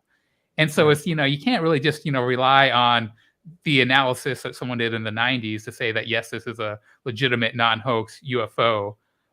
You know, that being said, you know, I don't know what it is. I can see it being a reflection, you know, that makes sense to me, but I could see it also being, you know, something being towed by another plane or whatever. I guess if you really believe the witness accounts, then it is something pretty crazy, right? Like right. if it was in the sky and it went straight up at incredible speeds, then yeah, that's very interesting. But I think we're a long ways from being able to definitively say that happened. We don't know who the witnesses are. That's a problem. We don't know who they are. And we don't really even have any insight into why they would send the photos to the newspaper, presumably hoping for exposure, right? And then be quiet all of a sudden. You know, it's not because the pictures were classified. You know, were they afraid of their hoax being caught, or was there something else that spooked them? Like there's just so much more information that we still need, even though we have the picture. And then what's really weird about it too is, how did the picture end up in the desk of a, you know, RAF officer that had nothing to do with any of it? But we don't, well, at least we don't know he did, but the quote from him is, "I've been waiting for you guys to ask me about this for 30 something years." And it's just like, why? What do you mean by that? You know, because Dr. David Clark said that he'd exhausted every single lead on this. So how did he get to this desk? How did he get to this guy? And I don't think that's been laid out for us clearly. Yeah. And I mean, I think it's interesting. Like, I'd love to know all these details, but I think even if we do know all these details, this isn't going to move the disclosure clock very far one way or the other, right? Like we need more information than just, you know, a single photo, no matter what the provenance. Yeah, unless there's more photos, but it doesn't sound like there are. Well, it's just funny how, you know, there's this, you know, a group of, again, a very loud minority yelling, "Oh, this is proof. This is the best photo ever taken of a UFO." And it's like, dude, a lot of the data is missing from this. We've got a little bit, and it's interesting, but it's not concrete, factual data. We don't even have the names. We've never seen an interview with one of these witnesses where their questions are asked and we get to see them answer it. Like, nobody who reported on this outside of David Clark has spoken to the witnesses. I don't think even David Clark has spoken to the witnesses, has he? No one knows who they are. Yeah, I mean, people who espouse that just kind of shows how low their standard of evidence is, right? And kind of how weak their position actually is, especially when they you know, spout vile about people who challenge their beliefs. You know, you know, it kind of just is telling about how fragile their own belief system is when it kind of comes to that. Yeah, I you know, if, you know, I don't know if I want to say this. Say it, Jerry. I mean, I don't know. I think the response to the response to this photo has been interesting. I mean, to me, it's clear that they didn't murder board this photo. They didn't objectively look at this and say, okay, where are the holes? Where are the holes? Where are people going to have a real issue with this discussion or this evidence that we're going to bring out? Well, and I don't you know if they need to do that, right? They just need to not be so knee jerk and, you know, they need to accept it when people do that to the photo, right? But that's what I'm saying. If you murder board it, like, I think the writing, the reporting around it is a little more subdued. You know, like, I think it's, hey, we found the Calvine photo. It was in somebody's desk for 32 years. We don't know how it got there. We don't know who the witnesses are still. There's still a lot of stuff classified, but this is the photo. I mean, it's clearly the photo, right? So, like, it's the photo. So that's a huge win. But past that, to make declaratives past that, I think is where it like, I'm sorry, like, we don't even know what the weather was in that part of Scotland. You know, like, people say, oh, it's not a reflection because there's no lakes there. What if it rained and there was a puddle? What if it was taking pictures of a yeah? I mean, like, I use the example of that famous Muhammad Ali photo where he knocks out Frazier. And that picture of him pumping the fist, it's an iconic. It's the first thing that comes up when you Google. Who said there wasn't lakes in Scotland? No, in that area. In that area. Right, there are. It's not at the exact spot where they think that. There are locks, but nobody knows where the exact spot is either. That's another issue. But I didn't understand that detective work. How people were finding the exact place on Google Satellite. No, they weren't. Like, how many fence line? I was like, when this was going down, I was watching The Brave Little Toaster, and it starts out like there's a hill and there's like a fence, and I mean, it looks just like, you know, the scene. And then I felt like the universe was talking to me a little bit, because then shortly after the toaster, you know, he has she has a reflection. It's like, oh my gosh. Oh my God, yeah. I mean, that's such a generic scene. I mean, I don't know. But just quickly, my point before Rather gets out of here, because he's got to go. But my point is that, you know, that photo was lucky. That was one photo in a series of hundreds, and that's the iconic photo because everything was just perfect. Right place, right time, right moment, right pressing of the button, you know. And I think that maybe that's what this is, you know. And they looked at it and they're like, fuck, this looks kind of weird. Maybe we could spice things up and cause some trouble with this, you know, or make some money. Who knows? Whatever. But Rather, get out of here. We'll see you tomorrow, 7 a.m., my friend. Thank you so much for being here. Thank you for the Calvine thoughts. Have a good rest of the show. Thanks, buddy. I've missed, guys. I'm so sorry. I have not been paying attention to the chats heavily, but rather start a couple. I want to get to them real quick. Senator Alex Padilla, California, finally responded to my email from the Big Phone Home one last month. Oh my God, that's terrible. I think Padilla actually got back to me pretty quickly. That's weird that it took a freaking year, over a year, to get to you. Well, let's hit him up again. You know, let's hit him up again this year. Red Panda Koala says $5 donation. Thank you so much, my man. He says, great point, Jane. Let's focus on the positive vibes tomorrow. I can tell you're bummed, Lou. Big Phone Home 3 will be fun. I'm not bummed. I'm a little bummed. I just because it's never fun to, I don't want to say lose friends, but I feel like I've lost colleagues.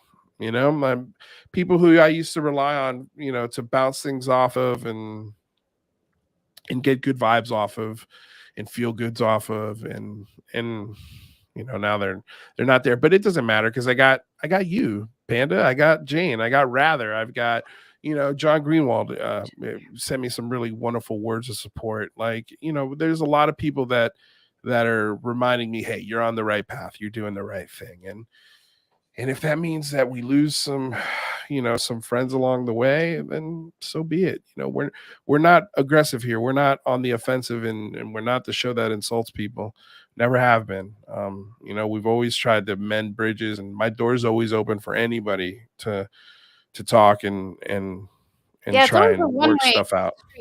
those It things. really is. It really is, man. Like, I feel like it is. Like, I've offered myself and anything I could do to help so many different times in so many different ways. And I've offered, like, hey, let's make peace on this. Let's talk about it. You want to call me? Call me. But at the same, but at the same time, like, I have a life, I have bills to pay. I can't be your therapist, but we could be colleagues. We could be friends. We can, we could talk to one another. We could be cordial with each other. Simple things, the simple things. Amanda Rose, $5 donation, super chat for positive vibe. Thanks you so much, Amanda Rose, and thank you to the 200 people that are here. Make sure you're there tomorrow. Say 8-hour live stream. It's going to be a blast.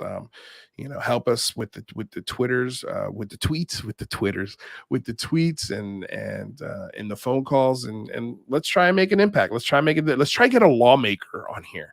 Like, that would be, I think, if we can get that to happen, if we can get a lawmaker on the show tomorrow, I think that's a successful day.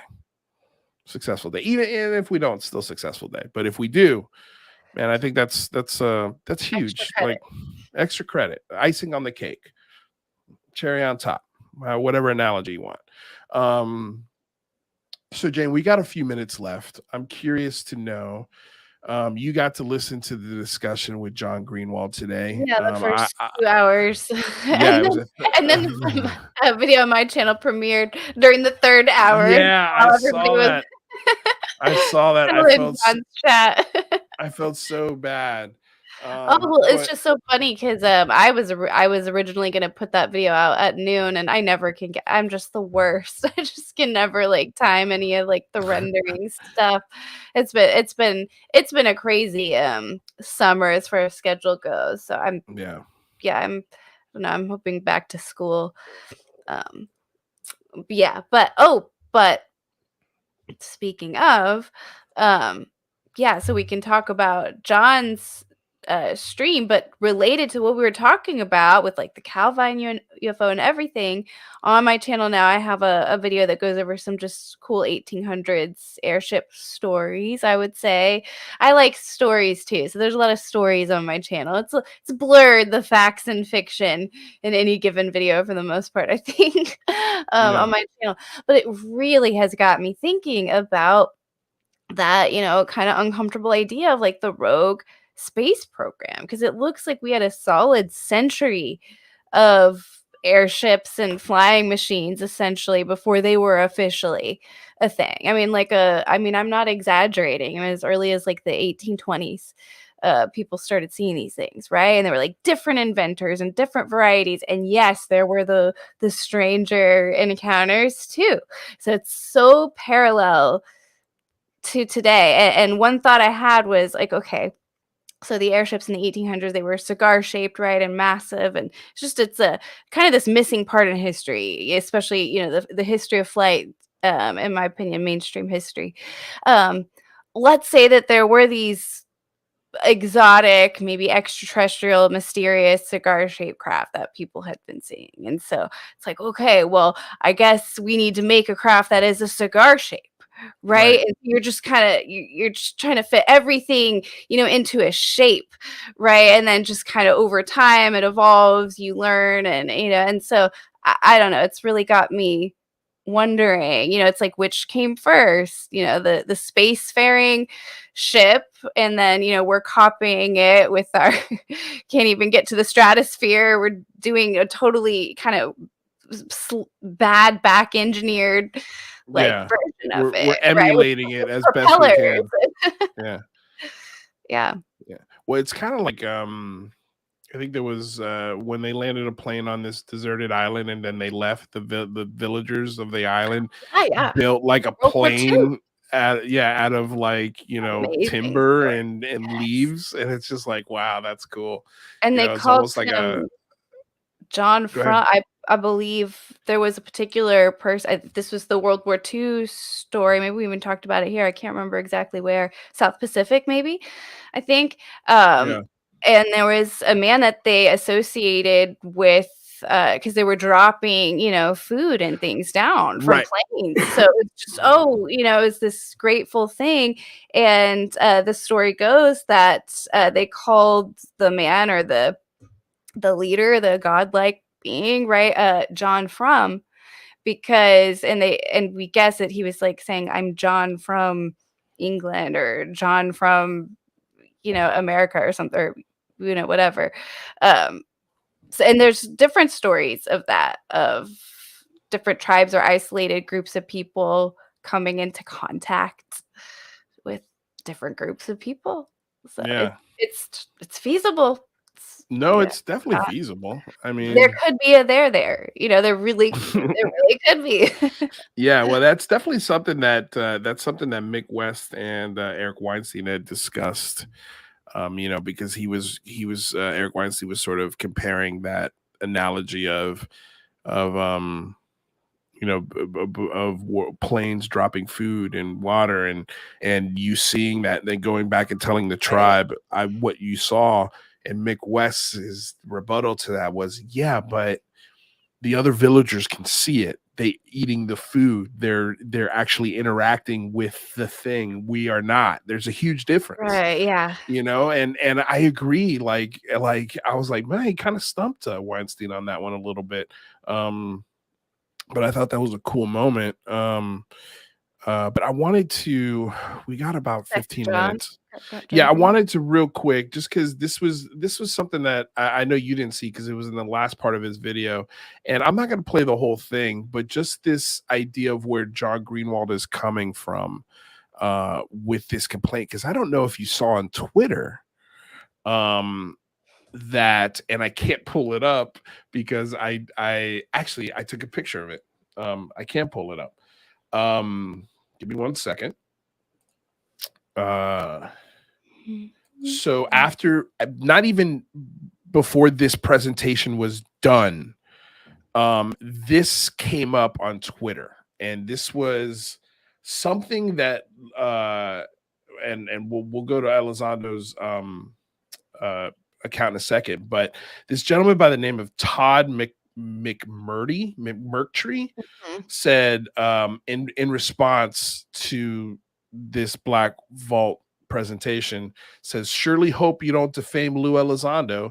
It is well documented that he was the director of ATIP, and any participation in a plan to cast doubt on that truth is a knowing effort to defame and sow disinformation. It's legally actionable. And then Gary P. Nolan chimes in with time to bring the heat, which John replies with, bring the heat for what? Which I found hilarious. But this was the tweet. The reason why that tweet's important is because Lou Elizondo, once that guy tweeted that, Lou Elizondo retweeted it with a quote saying, wait a second. He retweeted it twice. Once saying, I was the director of ATIP. It has been well documented. I have been the subject of a campaign of defamatory disinformation by multiple parties. Again, thanks to at Todd McMurtry. And then another tweet literally an hour later saying, it's nice working with professionals. Thank you, Todd.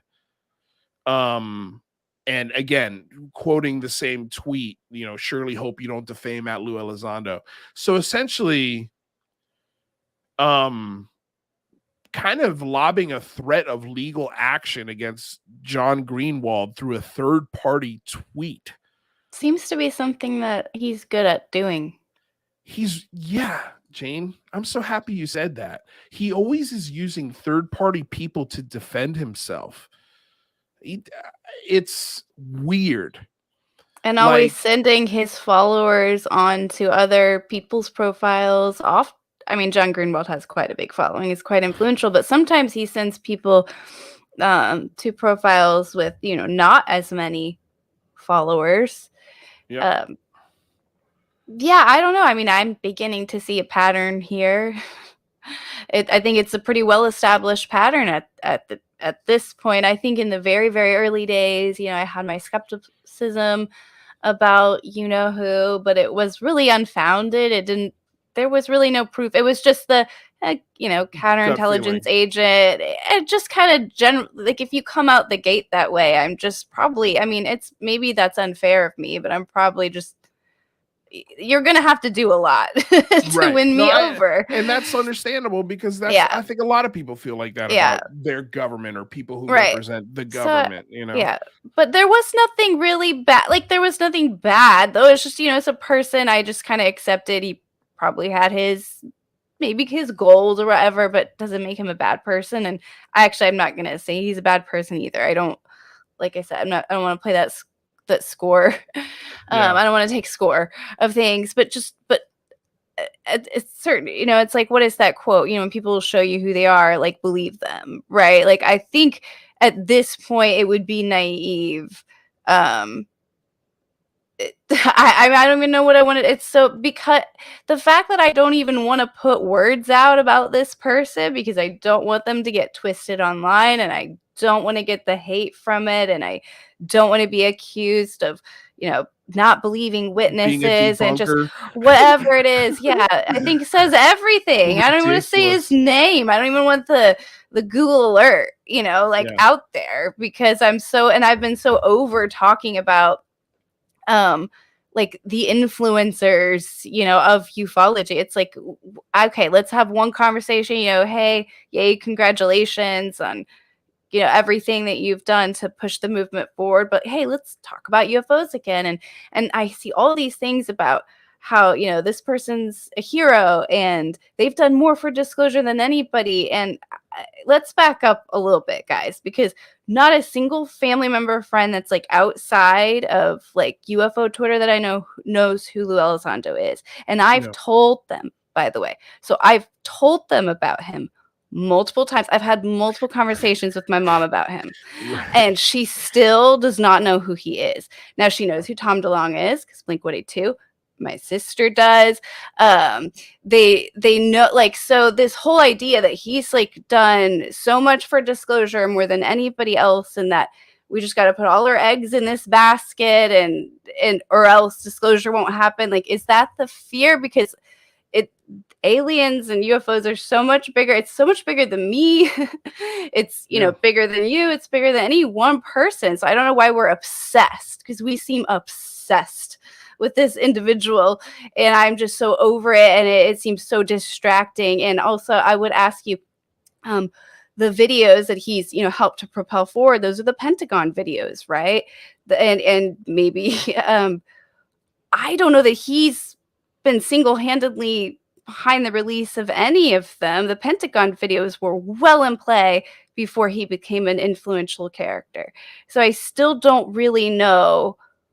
Like I said, you have to do a lot if you're an intelligence agent, coming into this field, right? I still don't know what has been contributed, except there are people who don't talk to me on Twitter anymore. And apparently Gary Nolan might block me today because I am associating with him, right? That's the effect that I've seen, this person have. Well, I mean, it's I feel like by making a comment like that, it immediately mobilizes the mob to attack. And that's what John's getting right now. He's getting viciously attacked online and when he responded to this Todd McMurtry, whoever this guy is, he said, I can't quite figure out if this is a legal threat. Do you represent Mr. Elizondo? If so, can you tell me how questioning claims made by a former government taxpayer employee, when evidence verifiable exists that claims made may not be 100% true, is defaming? Like, John used Lou Elizondo's own reports and then things that he publicly said and showed journalism. Yeah, and showed the inconsistencies of things that are being said versus things that are being asked for in reports, and putting blame on people that may not deserve blame. Like this idea that they try to destroy or discredit him. Like, John lays this out beautifully in 3 hours, and I'm not going to try and do it here in the next 3 minutes. But to if your first reaction is a threat to sue you instead of just answering the questions, that's a red flag. For somebody like me that has, high respect for journalism when it is done correctly, and I think all of us agree how important good journalism is and truth seeking is, and how damaging it is if people feel that they can't ask questions and they can't seek the truth. So I think it's not good at all to be discouraging John from asking questions and accusing him of crimes. Surprised the felon word, wasn't thrown around there. Yeah, well, because I think it's, again, people think it's debatable whether or not he was calling John Greenewald a felon. But at the very worst, he was calling John Greenewald like a despicable part of society, or whatever his exact words were. Like he doesn't think very highly of John Greenewald, and his minions don't either. And it shows when Lou Elizondo gets upset with John Greenewald. The hounds that are unleashed in his direction are so irrational. He was trying to hang out with his son today too, so it's such a bummer. Yeah. You guys know, I almost don't want to tell you haters this because it'll give you empowerment, but it's a real bummer when your Twitter thread gets taken over for a day. You just have that, gut feeling, and that feeling in your stomach. It's just like the worst. But remember, Lou Elizondo is a public political figure who is suggesting to the nation, to all your children who are going to grow up learning from educators who are going to be influenced by these ideas. He is suggesting that there are non-human entities that are flying around in objects and they could be threatening. He volunteered to be the person to say that, to start the disclosure race, and he absolutely deserves all the criticism, all the questions, all the scrutiny, as do guys, I don't flame me or anything, but absolutely. I mean, every piece of evidence that I've put out there is completely transparent, and you're not hurting my feelings if you say that it's not an alien. Like, that's not you telling me that I'm a liar. It's not you defaming me if you're, curious if I really have a journalism degree or whatever, and I don't know what to say. This is part of a pattern. let's hear what John Greenewald has to say. At the end of this video, because this sort of gives you an idea where he's coming from. Again, we're not gonna have time to play the last whole clip of this, but I highly recommend you guys go check out this presentation because he does a bang up job of laying out the timeline of things and the IG complaint versus what's been said publicly and who's right and who's wrong and why is there so much there's so much confusion with this. And it's frustrating, and John's frustrated, and a lot of researchers that have really looked into this are frustrated, and I understand that frustration. But here we go. Evaluation done, and they were moving.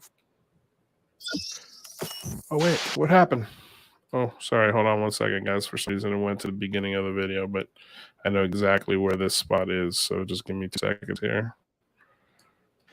So here are some closing thoughts. I know we just went through a big rundown, a huge deep dive into the IG complaint. I was apprehensive to do this video and this rundown because when I first read the complaint, certain things stuck out that we've already gone over, and even some that I decided not to put in this presentation, that I knew was wrong. Now, whether that's human error, whether that's malicious, whether that's just a misunderstanding, or maybe we just don't have all of the story, it, to me, doesn't matter. I was apprehensive to do this because I just didn't want yet another video to have a seemingly attack against Mr. Luis Elizondo. I said recently in a radio show that I did that I really liked the man and like the man. I have no problem with him. From a personal standpoint, I felt we get along. I felt that we talked similar language. I'm not military, but rather have investigated a lot of stuff and can kind of talk that talk a little bit where I understand secrecy. I understand some of the stuff, the ins and outs of what he was talking about. And I felt a certain click and I felt a certain understanding about him. But in the same respect, I can't just let my personal feelings cloud what I've done for more than 25 years. And that is look at stories, look at claims, look at evidence, look at documents, seek out evidence, and apply it to this situation. I can't tell you how much heat I have gotten from people, including some vicious heat over the years. And it's not fun. I don't do this to be popular. Clearly, it would behoove me to just essentially lay down and go, hey, he's telling the truth. And how dare all of you say anything but he is speaking gospel? That would get me more friends. That would have me get a much easier time on social media. And I wouldn't have most of the quote unquote haters that will do tweet thread after tweet thread or meme after meme, because that is their only contribution of attacking me on a personal level. And he goes into it a lot more. I mean, they even doxed his actual business, his real life money making business. They've done everything to try to destroy this guy, and his apprehensiveness and his also his vulnerability of saying, "Man, I like this guy." Like I've felt a lot of similarities in that sort of confession. Like I like Lou Elizondo. He's inspired us to do a lot of things around here, and we're going to continue that inspiration in our ways. But like there's something's not right. Something is not right here. And if this whole 3-hour presentation, he referred to Luis Elizondo as Mr. Elizondo the entire interview. The amount of respect and thought he put into this is immeasurable. But you guys, we're out of time. Thank you so much for coming aboard, hanging out with us here, you guys. We're really excited for the Big Phone Home 3 tomorrow. We want all of you guys to be there, support us, and yeah, activate yourself. It's a look in the mirror time. You want change on this discussion, time to look in the mirror and activate yourself. So with all that said, I want to say thank you to Jane, thank you to Rather, thank you to John Greenewald Jr. It takes a lot of moxie to take that much heat. He went bowling with his son because he knew exactly what was going to happen in that 3-hour thing, and he was probably mentally prepping himself to fight for the next week about this.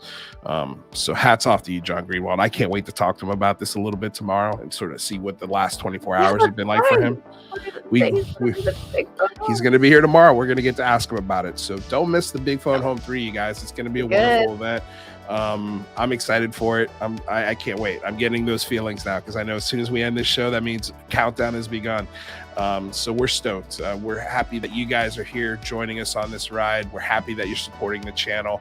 Mr. Rob G with a $3.33 donation. Keep doing what you're doing, UCR. From Wyatt, Big Secret. And Simon Fly says he needs me saying, "They're there, Kaku." Hold on, they're there, Kaku. I hope that's the cadence you need. I hope that works out for you. Anyway, you guys, there should be a song coming soon from Simon Fly. This is a UFO shirt that Arby's gave me for free, just in case people are wondering why I'm just. Oh, that's awesome! An Arby's shirt. I feel like I was matching the thumbnail because it's the same one I'm wearing in the thumbnail today. So I love it. Just to explain myself. So if you're a big Arby's fan, good for you. Nothing wrong with that. Guys, check out Jane's link for her video in the description below. Check out our Patreon. Thank you all so much. We love you. Can't wait to see you tomorrow. Until then, have a great night. Peace.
I'm going to tell y'all right now, all of these wonderful people would not be here without Patreon supporters like you. If you enjoy credible news, reviews, and commentary on UFOs and UAPs 5 days a week, you want to support this show. What's your name? Marty. Marty, look how easy this is, Marty. Pick up your phone. Boom! You're a Patreon member. I mean, look, it's so easy. You just click the link, which is right here. Just for $1 a month, you can support this show. Just fill out the information and pledge what's comfortable for you.